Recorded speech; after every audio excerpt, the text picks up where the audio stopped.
അതുകൊണ്ട് നിങ്ങൾ ഇങ്ങനെയുള്ള പരിപാടികൾ ചെയ്യുന്ന എത്രയും പെട്ടെന്ന് നിർത്തുക, അല്ലെങ്കിൽ നിങ്ങൾക്ക് സ്ട്രൈക്ക് കിട്ടിയെന്ന് വരാം. അതല്ലെങ്കിൽ നിങ്ങളുടെ ചാനലിനെ ഡീമോണിറ്റൈസ് ചെയ്യും. നമസ്കാരം, ഒരു പുതിയ വീഡിയോയിലേക്ക് എല്ലാവർക്കും സ്വാഗതം. യൂട്യൂബിൽ വൈറൽ ടാഗ്സ് എങ്ങനെ സെർച്ച് ചെയ്തെടുക്കാം, അത് നിങ്ങളുടെ വീഡിയോസിൽ എങ്ങനെ കൊടുക്കാം, അങ്ങനെ നിങ്ങളുടെ വീഡിയോസിനെയും എങ്ങനെ വൈറലാക്കാം, ഇതുപോലുള്ള ഒരുപാട് വീഡിയോസ് നിങ്ങൾ യൂട്യൂബിൽ കണ്ടിട്ടുണ്ടായിരിക്കും. ഇതുപോലുള്ള വീഡിയോസ് ഞാനും ചെയ്തിട്ടുണ്ട്. പക്ഷേ ഇന്ന് യൂട്യൂബിൻ്റെ അൽഗോരിതം കംപ്ലീറ്റ്ലി മാറിയിരിക്കുകയാണ്. ഇന്നിപ്പോൾ ടാഗ്സും ഹാഷ്ടാഗ്സും കൊടുക്കുന്നത് കാരണം പലർക്കും സ്ട്രൈക്ക് കിട്ടി തുടങ്ങിയിട്ടുണ്ട്. ഇതെന്താണ് ഈ സംഭവം, അതാണ് ഇന്നത്തെ വീഡിയോയിൽ ഞാൻ പറയാൻ പോകുന്നത്. വീഡിയോ സ്കിപ്പ് ചെയ്താൽ ലാസ്റ്റ് വരെ കാണുക, കാര്യങ്ങൾ കറക്റ്റായി മനസ്സിലാക്കി അതുപോലെ തന്നെ നിങ്ങളും ഫോളോ ചെയ്യുക. അങ്ങനെ ചെയ്തു കഴിഞ്ഞാൽ ഇൻ ഫ്യൂച്ചർ നിങ്ങൾക്കും പ്രശ്നങ്ങളൊന്നും ഇല്ലാതെ മുന്നോട്ട് പോകാൻ പറ്റും. അതുപോലെ ഈ ടാഗ്സും ഹാഷ്ടാഗ്സും കൊടുക്കാതെ തന്നെ നിങ്ങൾക്ക് നിങ്ങളുടെ വീഡിയോസിനെ വൈറലാക്കാനും പറ്റും. അതുപോലെ വീഡിയോ ഇഷ്ടപ്പെട്ടാൽ വീഡിയോ ഒന്ന് ലൈക്ക് ചെയ്യുക, ഹൈപ്പ് ചെയ്യുക, നിങ്ങൾ കമൻസ് തന്നെ അറിയിക്കുക. അതുപോലെ ചാനൽ സബ്സ്ക്രൈബ് ചെയ്യാത്ത വീഡിയോ കാണുന്നുണ്ടെങ്കിൽ ചാനലിനെ ഒന്ന് സബ്സ്ക്രൈബ് ചെയ്യുക. ഇവിടെ നമ്മൾ ആദ്യം മനസ്സിലാക്കേണ്ടത്, കുറച്ച് നാൾ മുമ്പ് വരെ നമ്മൾ ഈ വീഡിയോസിനൊപ്പം കൊടുക്കുന്ന ടാഗ്സിന് വളരെ നല്ല റോളും ഉണ്ടായിരുന്നു. അത് വളരെ നന്നായി തന്നെ വർക്ക് ചെയ്യുകയും ചെയ്യുമായിരുന്നു. അതായത് നമ്മൾ കൊടുക്കുന്ന ഈ ടാഗ്സിനനുസരിച്ച് നമ്മുടെ വീഡിയോസ് യൂട്യൂബ് സെർച്ചിൽ കയറി മുന്നോട്ട് പോവുകയും വളരെ നന്നായി തന്നെ നമുക്ക് റീച്ചും വ്യൂസും അവിടെ കിട്ടുമായിരുന്നു. പക്ഷേ ഇപ്പോൾ യൂട്യൂബിൻ്റെ അൽഗോരിതം കംപ്ലീറ്റ്ലി മാറിയിരിക്കുകയാണ്. അതുമാത്രമല്ല, യൂട്യൂബ് തന്നെ പറയുന്നുണ്ട്, അവർ സ്വയം പറയുന്നുണ്ട്, നമ്മൾ ഈ ടാഗ്സ് കൊടുക്കുന്നതിൻ്റെ മുകളിലോട്ട് നോക്കിക്കഴിഞ്ഞാൽ നിങ്ങൾക്ക് കാണാൻ പറ്റും, അവിടെ യൂട്യൂബ് മെൻഷൻ ചെയ്തിട്ടുണ്ട് ഈ ടാഗ്സിന് നമ്മുടെ വീഡിയോസിന് റീച്ച് തരുന്നതിന് വളരെ മിനിമം റോൾ മാത്രമേ ഉള്ളൂ. അതായത് യൂട്യൂബ് SEOയിൽ ഈ സെർച്ച് എഞ്ചിൻ ഒപ്റ്റിമൈസേഷനിൽ ഇനിയിപ്പോൾ ടാഗ്സിന് ഒരു റോളും ഇല്ലെന്ന് വേണമെങ്കിൽ പറയാം. അത് മാത്രമല്ല, ഈ ടാഗ്സ് കൊടുക്കുന്നതിന് ഒരു കാരണവും ഉണ്ടായിരുന്നു. അതായത് ഒരു പബ്ലിക് യൂട്യൂബിൽ എന്തെങ്കിലും സെർച്ച് ചെയ്യുമ്പോൾ അവിടെ എന്തെങ്കിലും സ്പെല്ലിംഗ് മിസ്റ്റേക്കുകൾ ഉണ്ടാവുകയാണെങ്കിൽ നമ്മൾ ഈ ടാഗ്സിൽ കൊടുക്കുന്ന ഈ അൾട്ടർനേറ്റീവ് കീവേഡ്സ് മൂലം അൽഗോരിതത്തിന് കാര്യം കറക്റ്റായിട്ട് മനസ്സിലാവുകയും നമ്മുടെ വീഡിയോയും അവരുടെ മുന്നിൽ എത്തിക്കുകയും ചെയ്യുമായിരുന്നു. ഇതായിരുന്നു ഈ ടാഗ്സ് കൊടുക്കുന്നതിനുള്ള കാരണമെന്ന് പറയുന്നത്. ഇതിനെക്കുറിച്ചും യൂട്യൂബ് ഇവിടെ നോക്കിയാൽ ഈ ടാഗ്സ് കൊടുക്കുന്നതിന് മുകളിലായിട്ട് കറക്റ്റായിട്ട് അവർ മെൻഷൻ ചെയ്തിട്ടുണ്ട്. പക്ഷേ ഇനി ഈ ടാഗ്സിന്റെ ആവശ്യം യൂട്യൂബ് അൽഗോരിതത്തിന് ഇല്ല. ടാഗ്സ് കൊടുത്ത് നമ്മളായിട്ട് അൽഗോരിതത്തിന് കാര്യങ്ങൾ മനസ്സിലാക്കി കൊടുക്കേണ്ട ആവശ്യമില്ല. കാരണം യൂട്യൂബ് അൽഗോരിതം ഇപ്പോൾ എക്സ്ട്രാ സ്മാർട്ടാണ്, അത് AI ആണ്. ഒരു ടാഗ്സും കാര്യങ്ങളും ഇല്ലാതെ തന്നെ അൽഗോരിതത്തിന് എല്ലാ കാര്യങ്ങളും മനസ്സിലാവും. പക്ഷേ നിങ്ങൾ പറയും ഞാൻ ഇപ്പോഴും ടാഗ്സ് കൊടുക്കുന്നുണ്ടെന്ന്. നിങ്ങൾ ടാഗ്സ് കൊടുത്താലും നിങ്ങൾ കൊടുത്തില്ലെങ്കിലും ശരി, നിങ്ങളുടെ വീഡിയോയ്ക്ക് കിട്ടുന്ന റീച്ചിന് ഒരു ഡിഫറൻസും ഉണ്ടാകാൻ പോകുന്നില്ല. പക്ഷേ നിങ്ങൾ ഈ കൊടുക്കുന്ന ടാഗ്സിൽ നിന്നും ചിലപ്പോൾ നിങ്ങൾക്ക് സ്ട്രൈക്ക് കിട്ടുമെന്ന് വരാം.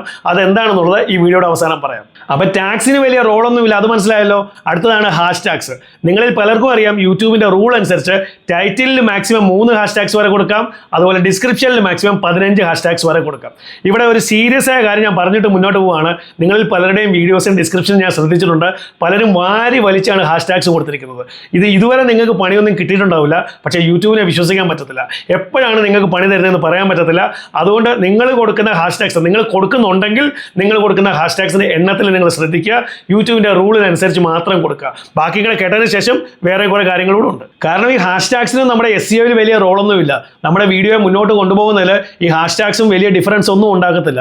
ഇത് ജസ്റ്റ് ഒരു ക്ലിക്കബിൾ ലിങ്കാണ്. ഈ ഹാഷ്ടാഗ്സ് വെച്ച് ആരെങ്കിലും സെർച്ച് ചെയ്യുവാണെങ്കിൽ ഈ ഹാഷ്ടാഗ്സ് കൊടുത്തിട്ടുള്ള വീഡിയോസ് നമ്മുടെ മുന്നിൽ വരും. അതല്ലെങ്കിൽ ഈ ഹാഷ്ടാഗ്സിൽ ക്ലിക്ക് ചെയ്താലും ശരി, ഈ ഹാഷ്ടാഗ്സ് കൊടുത്തിട്ടുള്ള വീഡിയോസ് നമ്മുടെ മുന്നിലേക്ക് വരും. ഈ രീതിയിൽ ഹാഷ്ടാഗ്സ് കൊടുത്ത് വലുതായിട്ട് ആരും സെർച്ച് ചെയ്യാറുമില്ല. ഇത് സെർച്ച് റിസൾട്ടിന് വലിയ ഡിഫറൻസ് ഉണ്ടാക്കത്തുമില്ല. അതുകൊണ്ട് നമ്മളിവിടെ മനസ്സിലാക്കണം, ഇന്ന് യൂട്യൂബ് അൽഗോരിതം ഏത് രീതിയിലാണ് മാറിയിരിക്കുന്നത്, എന്തൊക്കെ കാര്യങ്ങൾ നോക്കിയിട്ടാണ് യൂട്യൂബ് നമ്മുടെ വീഡിയോയെ യൂട്യൂബ് സെർച്ചിൽ മുന്നോട്ട് കൊണ്ടുപോകുന്നത്. അത് ആദ്യം നമുക്ക് മനസ്സിലാക്കാം. അതിനുശേഷം ടാഗ്സ് കൊടുത്തു കഴിഞ്ഞാൽ എന്തുകൊണ്ടാണ് നമുക്ക് സ്ട്രൈക്ക് കിട്ടുന്നത്, ആ കാര്യങ്ങൾ നോക്കാം. അതായത് ഇന്ന് നിങ്ങൾ യൂട്യൂബിൽ ഒരു വീഡിയോ പോസ്റ്റ് ചെയ്ത് കഴിഞ്ഞാൽ അതിന് ഏറ്റവും കൂടുതൽ റീച്ച് കിട്ടാനായിട്ട് യൂട്യൂബ് നോക്കുന്നത് അതിൻ്റെ ടൈറ്റിലും തംബ്നെയിലുമാണ്. അതിൻ്റെ തംബ്നെയിലിൽ കൊടുത്തിട്ടുള്ള കാര്യങ്ങളും അതുപോലെ തന്നെ അതിൻ്റെ ടൈറ്റിലിൽ കൊടുത്തിരിക്കുന്ന കീവേഡ്സും ഈ കാര്യങ്ങൾ നോക്കിയിട്ടാണ് ഏറ്റവും കൂടുതലും യൂട്യൂബ് അതിന് റീച്ച് തരുന്നത്. അതിനുശേഷമേ ബാക്കി കാര്യങ്ങൾ നോക്കത്തുള്ളൂ. അപ്പോൾ നിങ്ങൾ പലപ്പോഴും കണ്ടിട്ടുണ്ടായിരിക്കും, ടൈറ്റിലും തംബ്നെയിലും വരെ യൂട്യൂബ് സ്ട്രൈക്ക് കൊടുക്കാറുണ്ട്. കാരണം ആ കാര്യങ്ങളാണ് യൂട്യൂബ് ആദ്യം നോക്കുന്നത്. അപ്പോൾ നിങ്ങൾ നല്ല അട്രാക്റ്റീവായ ഒരു തംബ്നെയിൽ ക്രിയേറ്റ് ചെയ്ത് നല്ല റീച്ച് കിട്ടുന്ന രീതിയിലുള്ള ടെക്സ്റ്റുകളും കാര്യങ്ങളും ആ തംബ്നെയിലിൽ ഉൾപ്പെടുത്തി അതുപോലെ വൈറൽ ആകുന്ന കീവേഡ്സ് ഉൾപ്പെടുത്തിക്കൊണ്ടുള്ള ടൈറ്റിലുകളെ കൊടുത്തു കഴിഞ്ഞാൽ നിങ്ങളുടെ വീഡിയോയ്ക്ക് നല്ല റീച്ച് കിട്ടും. പക്ഷേ ഒരു കാര്യം ശ്രദ്ധിക്കണം, മിസ്ലീഡിങ് കാര്യങ്ങളൊന്നും ഇതിൽ കൊടുക്കരുത്. നിങ്ങളുടെ കണ്ടന്റിനനുസരിച്ചുള്ള കാര്യങ്ങളായിരിക്കണം ഈ ടൈറ്റിലും തംബ്നെയിലും കൊടുക്കുന്നത്. അതല്ലെങ്കിൽ യൂട്യൂബ് നിങ്ങൾക്ക് ചിലപ്പോൾ പണി തന്നെന്ന് വരും. അടുത്തത് യൂട്യൂബ് അൽഗോരിതം നിങ്ങളുടെ ഈ വീഡിയോയ്ക്ക് കൂടുതൽ റീച്ച് തരാനായിട്ട് നോക്കുന്നത് നിങ്ങളുടെ ഈ ഡിസ്ക്രിപ്ഷനാണ്. പക്ഷേ ഡിസ്ക്രിപ്ഷനിലും വാരി വലിച്ച് കാര്യങ്ങൾ കൊടുക്കരുത്. ആദ്യത്തെ 2-3 ലൈൻസ് മാത്രമേ ഈ അൽഗോരിതം നോക്കുകയുള്ളൂ. അതുകൊണ്ട് മാക്സിമം കീവേഡ്സ് ഉൾപ്പെടുത്തിക്കൊണ്ട് ഈ ആദ്യത്തെ 2-3 ലൈൻ നിങ്ങൾ റെഡിയാക്കുക.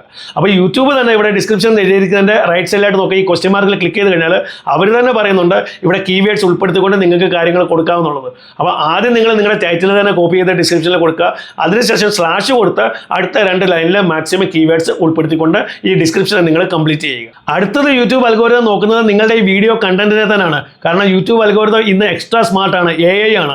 നിങ്ങളുടെ ഈ വീഡിയോയിൽ പറഞ്ഞിട്ടുള്ള കാര്യങ്ങളെല്ലാം അത് സ്റ്റഡി ചെയ്യും. നിങ്ങൾ എന്തെങ്കിലും കീവേഡ്സ് നിങ്ങളുടെ ഭാഗം പറഞ്ഞിട്ടുള്ള കാര്യങ്ങളെല്ലാം അത് മനസ്സിലാക്കിയെടുത്ത് ഇത് എത്തിക്കേണ്ടവരുടെ മുന്നിൽ തന്നെ കറക്റ്റായിട്ട് കൊണ്ട് എത്തിക്കും.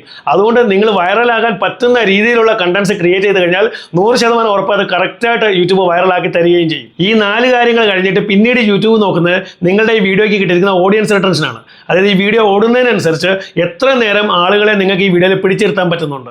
ഇവിടെ നിങ്ങൾക്ക് നല്ല ഒരു ഓഡിയൻസ് റിട്ടൻഷൻ കിട്ടിക്കഴിഞ്ഞാൽ യൂട്യൂബിന് മനസ്സിലാവും ഈ വീഡിയോ ആളുകൾ ഇഷ്ടപ്പെടുന്നുണ്ട്, പെട്ടെന്ന് സ്കിപ്പ് ചെയ്യുന്നില്ല, കൂടുതൽ നേരം കാണുന്നുണ്ട്. അതുകൊണ്ട് യൂട്യൂബ് ഇതിനെ കൂടുതൽ ആളുകളിലേക്ക് അയക്കും.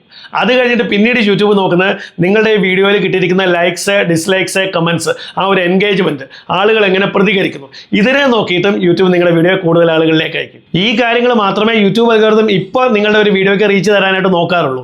അതല്ലാതെ ടാക്സിനോ ഹാഷ്ടാഗ്സിനോ ഇവിടെ പഴയതുപോലെ ഒരു റോളില്ല. ഇനി എല്ലാവരും ഇപ്പോഴും ടാക്സ് കൊടുക്കാറുണ്ട്.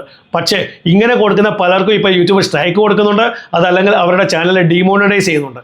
ഇതെന്തുകൊണ്ടാണെന്ന് നോക്കാം. ഇതിനിവിടെ 2 കാരണങ്ങളാണ് മെയിനായിട്ടുള്ളത്. അതിൽ ഒന്നാമത്തെ കാരണം എന്ന് പറയുന്നത് പലരും ഈ ടാക്സ് കൊടുക്കേണ്ടടുത്ത് അനാവശ്യമായ കാര്യങ്ങൾ കൊടുക്കാറുണ്ട്. ഫോർ എക്സാമ്പിൾ ആയിട്ട് earn money, how to earn money, പണം ഉണ്ടാക്കാം, പെട്ടെന്ന് പണം ഉണ്ടാക്കാം, ഡെയിലി ഏണിംഗ്, ഇതേപോലുള്ള പല കാര്യങ്ങളും പലരും കൊടുക്കാറുണ്ട്. പക്ഷേ ഇപ്പോൾ യൂട്യൂബ് അൽഗോരിതം AI പവേഡാണ്. AIക്ക് ഇത് കണ്ടു കഴിഞ്ഞാൽ മനസ്സിലാവുന്നത് നിങ്ങളൊരു ഫേക്ക് ഏണിങ്ങിനെ കുറിച്ചാണ് ഇവിടെ പറയുന്നതെന്നാണ്. അത് മാത്രമല്ല നിങ്ങളുടെ വീഡിയോയുമായി യാതൊരു ബന്ധവുമില്ലാത്ത കാര്യങ്ങളുമായിരിക്കും. അപ്പോൾ യൂട്യൂബ് നിങ്ങൾക്ക് ഇവിടെ സ്ട്രൈക്ക് തരും, അതല്ലെങ്കിൽ നിങ്ങളുടെ ചാനലിനെ ഡീമോണിറ്റൈസ് ചെയ്യും. ഒരുപാട് ആളുകൾക്ക് ഇത് സംഭവിക്കുന്നുണ്ട്. അതുകൊണ്ട് നിങ്ങൾ നിങ്ങളുടെ വീഡിയോസിൽ ചെയ്യുന്നുണ്ടെങ്കിൽ എത്രയും പെട്ടെന്ന് നിർത്തുക, അല്ലെങ്കിൽ നിങ്ങൾക്ക് സ്ട്രൈക്ക് കിട്ടിയെന്ന് വരാം. ഇതുപോലെ അനാവശ്യമായ ടാക്സുകൾ നിങ്ങൾ കൊടുക്കാതിരിക്കുക. ഇനി രണ്ടാമത്തെ കാര്യം എന്ന് പറയുന്നത് ചില ആളുകൾ അവരുടെ ഡിസ്ക്രിപ്ഷനിൽ തന്നെ ഡിസ്ക്രിപ്ഷൻ നിറച്ചങ്ങ് ടാക്സ് കൊടുത്ത് വെക്കും. ചിലർ അതിന് 1, 2, 3 എന്ന് പറഞ്ഞിട്ട് താഴെയായിട്ട് ടാക്സ് കൊടുക്കും. മറ്റു ചിലർ കോമയിട്ട് ഡിസ്ക്രിപ്ഷൻ കംപ്ലീറ്റ് ടാക്സ് കൊണ്ട് അങ്ങ് നിറയ്ക്കും. അത് മാത്രമല്ല ചിലപ്പോൾ ഈ കൊടുക്കുന്ന ടാക്സ് നിങ്ങളുടെ കണ്ടന്റ്സുമായിട്ട് യാതൊരു ബന്ധമില്ലാത്ത ടാക്സുമായിരിക്കും. ഇങ്ങനെ യാതൊരു ബന്ധമില്ലാത്ത ടാക്സ് കൊടുത്താലും നിങ്ങൾക്ക് സ്ട്രൈക്ക് കിട്ടാം. അതല്ലാതെ ഈ ഡിസ്ക്രിപ്ഷൻ കംപ്ലീറ്റ് ടാക്സ് കൊണ്ട് നിറച്ചാലും നിങ്ങൾക്ക് അവിടെ സ്ട്രൈക്ക് കിട്ടാനുള്ള ചാൻസ് ഉണ്ട്. അതിനവർ മിസ്ലീഡിംഗ് മെറ്റഡാറ്റ എന്ന് പറയുന്ന കാരണവും കാണിക്കും. അതുകൊണ്ട് നിങ്ങൾ ഇങ്ങനെയുള്ള പരിപാടികൾ ചെയ്യുന്നത് എത്രയും പെട്ടെന്ന് നിർത്തുക. കാരണം ടാക്സിനും ഹാഷ്ടാഗ്സിനും പഴയതുപോലെ യൂട്യൂബിൽ ഇപ്പോൾ റോളില്ല. അതുപോലെ തന്നെ നിങ്ങൾ യൂട്യൂബിൽ ഇനി മുതൽ വൈറൽ ടാക്സ് കൊടുക്കാം, വൈറൽ ഹാഷ്ടാഗ്സ് കൊടുക്കാം എന്ന് പറയുന്ന വീഡിയോസ് കണ്ടു കഴിഞ്ഞാൽ അതിനെ ഇഗ്നോർ ചെയ്യുന്നതാണ് നല്ലത്. ഞാൻ ആരെയും കുറ്റപ്പെടുത്തുകയല്ല, ഞാനും വീഡിയോസ് അങ്ങനെയുള്ള ഇട്ടിട്ടുണ്ട്. പക്ഷേ യൂട്യൂബ് ഇപ്പോൾ ഇങ്ങനെയാണ് വർക്ക് ചെയ്യുന്നത്. അതുകൊണ്ട് ഈ കാര്യങ്ങൾ നിങ്ങൾ ഇനി മുതൽ ശ്രദ്ധിക്കുക. അതുകൊണ്ട് വീഡിയോ ഇഷ്ടപ്പെട്ടു കഴിഞ്ഞാൽ വീഡിയോ ഒന്ന് ലൈക്ക് ചെയ്യുക, ഹൈപ്പ് ചെയ്യുക, നിങ്ങളുടെ കമൻസ് തന്നെ അറിയിക്കുക. അതുപോലെ ചാനൽ സബ്സ്ക്രൈബ് ചെയ്ത വീഡിയോ കാണുന്നുണ്ടെങ്കിൽ ചാനലിനെ ഒന്ന് സബ്സ്ക്രൈബ് ചെയ്യുക. ഇതുപോലെ യൂസ്ഫുൾ ആയ മറ്റൊരു വീഡിയോ നമുക്ക് വീണ്ടും കാണാം. അതുവരേക്കും ഗുഡ് ബൈ.